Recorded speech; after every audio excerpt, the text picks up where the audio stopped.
si algo nos tenemos que hacer, son cosas médicas. Yo estaba de que se me duermen ahora las manos, entonces no sé si viene del cuello de mis hernias. Rebeca dice que no, que es estrés y ansiedad, que hay que ir al dentista, que el Papá Nicolau, que la mastografía. Y de una vez, con el doctor Álvaro Cabrera, que es nuestro hematólogo de cabecera, vamos a hablar de cuáles son los 5 estudios que nos tenemos que hacer para empezar el año. ¡Qué miedo! No, nada, al contrario, más bien es poner esta responsabilidad en nosotros mismos para poder identificar cosas tempranamente. Temprano. Prevención, muchachos, prevención. Luego entonces, ¿por qué la sangre? Fíjate que tantas veces que has venido nunca te he hecho esa pregunta. Uh-huh. Cuando te piden un estudio, casi siempre hay sangre de por medio. Uh-huh. Sí, claro. ¿Por qué la sangre, no sé si te lo estoy preguntando bien, dice tanto? Es tan sabia. La sangre se encarga de ser el transporte y de llevar a todos lados y de recoger de todos lados información. Una, no solamente para poder llevar el oxígeno, que es lo principal, sino también para vertir ahí mismo glucosa, vitaminas, proteínas y también la parte de desecho. O sea, es la parte de conducción desde donde surge la sangre, que es la médula ósea, el tuétano, hasta donde se filtra para poder sacar toda la parte de desechos, que es la orina, y también la parte de la bilis. Entonces, no hay sitio en el cuerpo que no sea bañado por sangre. Entonces, debe tener la información de todo, seguramente. Entonces, la sangre es quien tiene casi toda la información. Sí. Entonces, vamos a empezar. 5 estudios, ¿eh? Vayan apuntando, cuentavientes. Uh-huh. Te prometo que me los voy a hacer todos. Sí. El primero. Biometría hemática. Ajá. Es una de las principales. Uh-huh. Antes de la biometría, quiero decirles una cosa importante. Estos 5 estudios tienen que ver completamente con cómo está mi estado general, uh-huh, pero al final quiero cambiar un poco, más bien quiero cambiar radicalmente cómo ver esos estudios, porque lo vemos como un check-up, como que realmente es lo que todo se tiene que hacer por año, sea quien sea, sine qua non. Pero no es así. Entre más estudios, no es mejor medicina. Entre los estudios son más selectivos, entonces sí es mejor medicina. Eso significa que todas las personas que no tienen ningún factor de riesgo, se ha visto que es inútil estar sobresaturando o sobrehaciendo estudios que no me van a decir nada y que me han tocado a nosotros dar muchísima información en los médicos que solo por salir del rango como normal aparece en ese laboratorio, que se han dado cuenta, además son diferentes laboratorios, tienen diferentes rangos. Uh-huh. Entonces esa información en una revisión del Cochrane del 2019 se vio que no debe ser de esa forma, solo un check-up completo por año a todas las personas, claro, indiscriminadamente, no es así. ¿Cómo debe hacerse? Nos tenemos que englobar en 4 grupos nosotros mismos de esta forma. Grupos de riesgo cardiovascular. Entonces los estudios van a ser dirigidos a la parte cardiovascular. ¿Qué significa? Principalmente 4 cosas. Diabetes mellitus, dislipidemias, ¿no? Colesterol, claro, triglicéridos, etcétera, alteraciones de esto, síndrome metabólico, o sea, obesidad, etcétera, y otra bien importante que es la diabetes, que va en este rubro. La resistencia a la insulina. Exacto, claro. Viene en 100%, este grupo, claro, cardiovascular. A lo mejor yo no tengo esos, pero mi familia lo tiene. Número 2, segundo grupo, el grupo de enfermedades oncológicas. O sea, mi familia tiene algún tipo de enfermedad oncológica, sobre todo los de primer grado, o sea, papás, hermanos, etcétera, son personas que tienen ese grupo de riesgo. Entonces, yo y mis estudios, dependiendo la edad, van a estar orientados hacia esa parte oncológica porque tengo de cáncer de riesgo. Uh-huh. ¿Qué otro grupo de riesgo oncológico? Mama, colon. Exacto, 4 principales: mama, uh-huh, colorectal, uh-huh, pulmón y cervicouterino principalmente. Estos 4 tienen que ver con factores de riesgo importantes en cada uno de ellos. Por ejemplo, cervicouterino, infección por VPH, por virus de papiloma humano. Número 2, tabaquismo, que tiene que ver con la parte de cáncer pulmonar. Cáncer de mama, sobre todo la parte hereditaria, que eso es importantísimo. y obviamente, pues tabaquismo le pega a muchas también. Y la cuestión de colorectal, que tiene que ver mucho con la dieta. Entonces, ese grupo, si yo tengo factores de riesgo, como los acabo de decir, y además mi familia tiene estos factores de riesgo, por ser solamente tener mi mamá o mi papá o alguien que tenga estas enfermedades, caigo en ese grupo de riesgo. Grupo de riesgo número 3, infeccioso. O sea, virus de inmunodeficiencia humana, o sea, VIH. O número 2, virus de hepatitis C, que también se contagia por vía sexual o por transfusiones previas. Entonces, estos dos son los más importantes en cuanto a la epidemiología y son los que tendríamos que estar vigilando según sea el factor de riesgo que tengamos, ¿no? Obviamente, el factor de riesgo en algunos lugares lo puede uno revisar como vida sexual de alto riesgo o como transfusiones previas, o la otra es, por ejemplo, que tuviéramos algún problema en donde manejamos utensilios que puedan ser, que puedan cortarnos o podemos manejar secreciones de este tipo. Ahora, número cuarto de los grupos, inmunodeficiencias. Eso significa pacientes que tienen algún antecedente de enfermedades reumatológicas, por ejemplo, lupus, incluso también cáncer por estar con inmunosupresores también. Claro. Medicamentos de uso continuo como por ejemplo esteroides, dexametasona, prednisona, que se utilizan de manera crónica, también dan inmunosupresión. Así que la parte de inmunosupresión, número 2, infecciosas, número 3, oncológicas y número 4, cardiovasculares o cardiometabólicas, engloba a los grupos de riesgo de todo el mundo que necesitamos atender. Así que mi check-up va a ir enfocado a esos grupos de riesgo según como yo lo tenga. A esa debilidad. Exactamente. Sí. Ok. Ahí va dirigido. Por eso, si ustedes me preguntaran, ¿hay 5 que deben hacerse? Más bien es enfocarlo a cada uno de ellos y ampliarlo según cada grupo tengamos nosotros. Probablemente, porque lo que sí se ha visto es que si yo no tengo ningún síntoma, soy sano y no tengo ninguno de estos 4 grupos, un check-up anual no sirve. Ok. Así se ha visto. Es una revisión importante, muy seria que se hizo en el 2019 y que dijo, si eres sano, no caes en ninguno de estos 4 grupos, no te lo hagas. Ahora, si tienes un síntoma, entonces no es un check-up. Es directamente un protocolo. A buscar eso. A buscar Pero eso. a ver, te voy a poner un ejemplo. A lo mejor no eres de uno de estos 4 grupos de riesgo, pero pues ya no tienes 30. Claro. ¿No? Ya tienes 55, 58, 60, 65 años.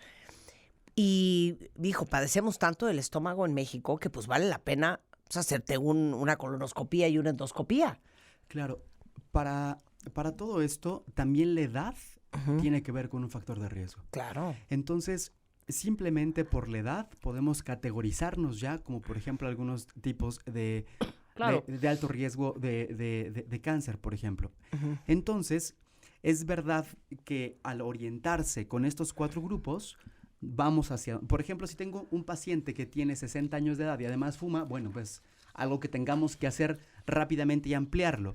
Si es una persona que no tiene nada y que está sana, también tiene que hacerse, sí se recomienda, pero no anual, se recomienda cada 3 a 5 años, cuando no tienes ningún factor de riesgo. Entre más edad vayas teniendo, obviamente esto factor de riesgo, que es simplemente la edad, Claro. va formando parte del check-up. Claro. Bien. Entonces vamos a empezar la lista, si quieres, con cositas silenciosas, ¿no?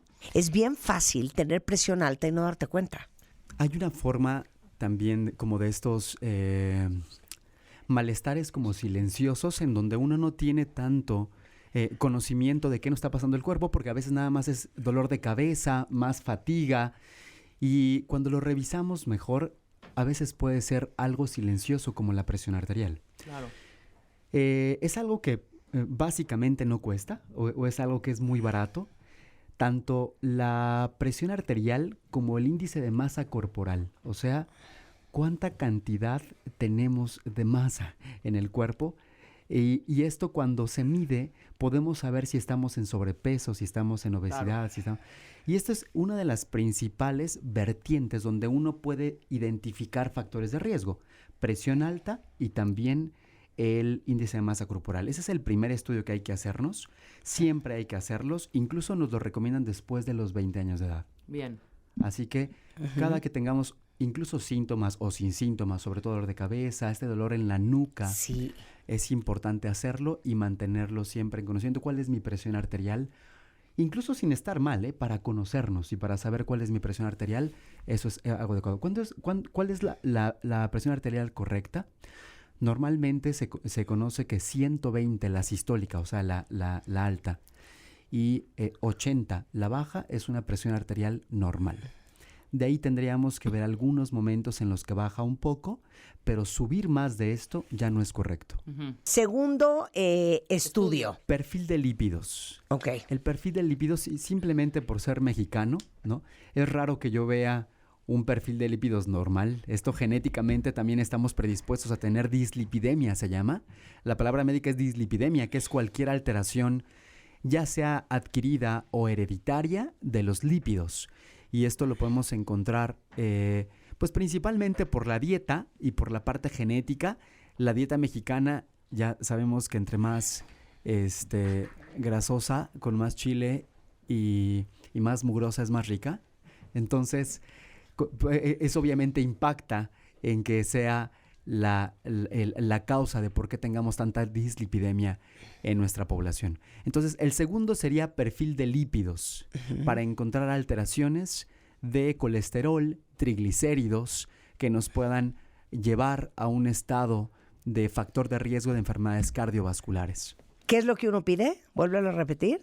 Colesterol, triglicéridos, Ajá. que el colesterol viene ya subsegmentado, ¿no? Para LDL, que es el colesterol, entre comillas, malo, el HDL, que es el colesterol bueno, o de alta densidad o de baja densidad, que tiene que ver con transportadores, tal Sí. cual, camioncitos que llevan el colesterol en el cuerpo y que lo depositan en ciertos lugares. Obviamente alguno se ha visto que se deposita más en las arterias y por eso lo conocemos como algo malo. Oye, pero yo estoy delgada y hago ejercicio. ¿Me tengo que hacer neta el colesterol? Claro, porque al ser simplemente o tener, ser mexicano y tener esta dieta en México, o aunque tengamos una dieta diferente, siempre Sí. hay que hacerlo, porque genéticamente podemos tener una afección en el transporte de los lípidos y en el metabolismo de los lípidos, así que sí hay que hacerlo también. Esta es otra que puedes tenerlo y tampoco te das cuenta. Sí. ¿Diabetes, prediabetes o resistencia a la insulina? Claro.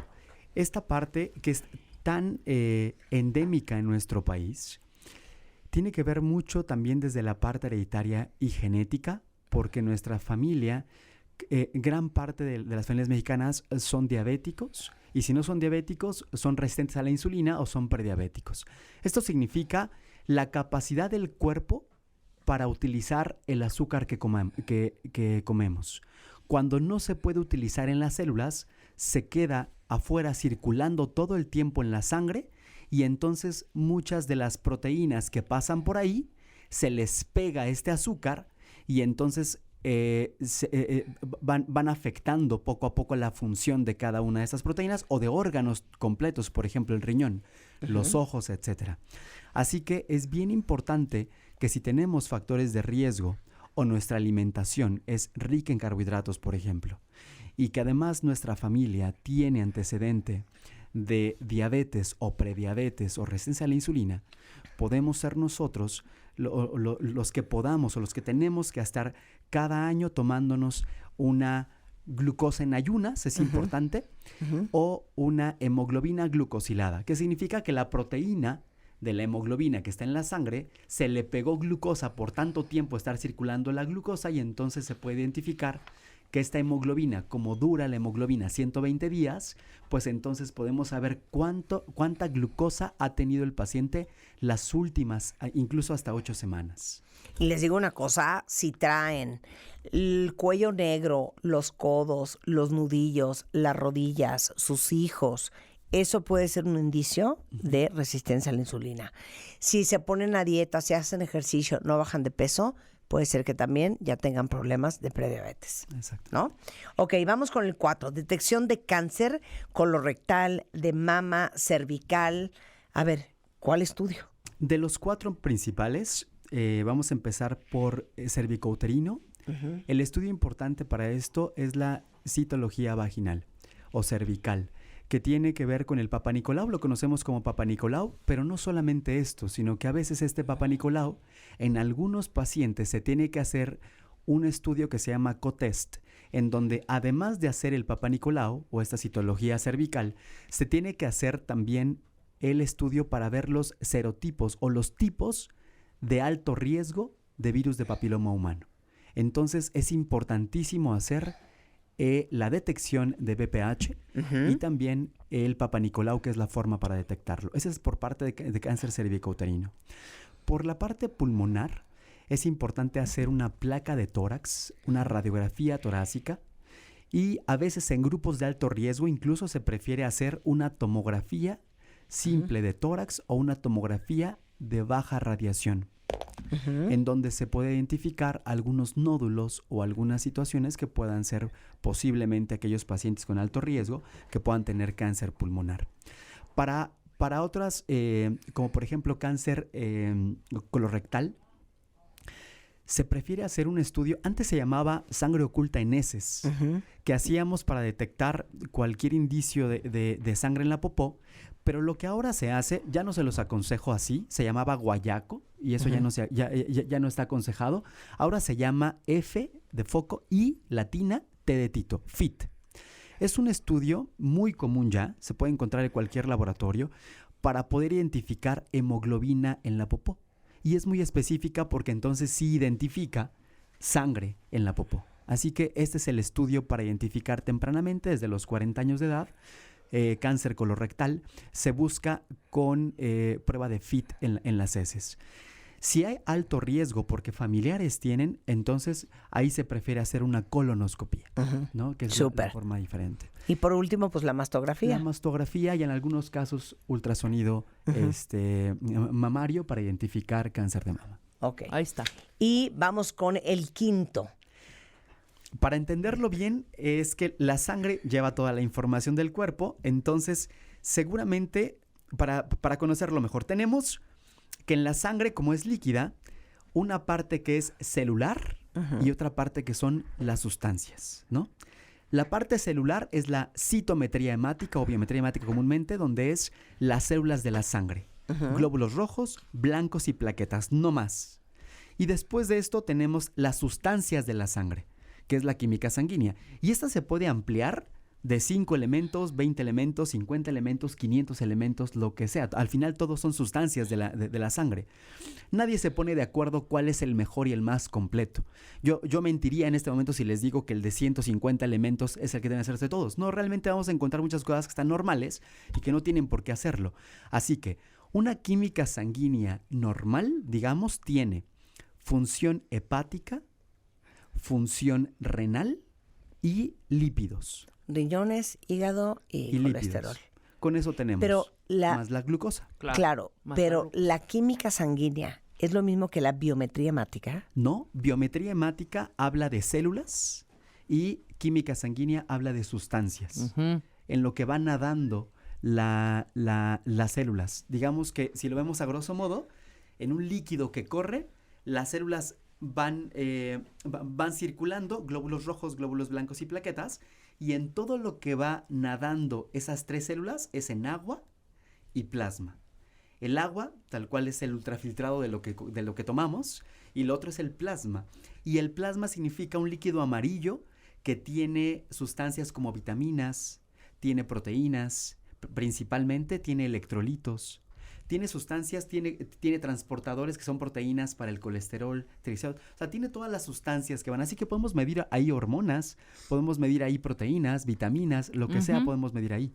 Así que no aconsejo hacer la más amplia y la más grande, sino si la quieren ampliar, entonces que sea orientado a los 4 grupos que dije.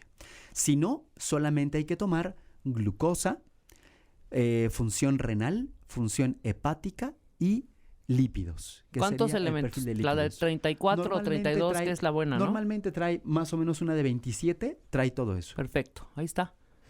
Se vayan a hacer la de 27 elementos. ¿Qué tal como te haces, no sé si es la biometría o la química sanguínea, que te salen, ¿qué es? ¿Leucocitos altos? Eritrocitos en rango mayor. No, que es cuando tienes una infección, ¿cuál es lo que sale alto? Leucocitos. Los leucocitos y tú ya de... ¡Ay, Dios mío! mío! Tengo. Y entonces el doctor, no, tranquila, seguramente traes una infeccioncita por ahí. Exacto. Horrendo esos sustos, ¿eh? Es mejor que lo vean con el médico para de ahí partir cuál es el panel o el perfil ampliado que necesita cada paciente. Te quiero, Álvaro. Gracias, Muchísimas Silvana. gracias.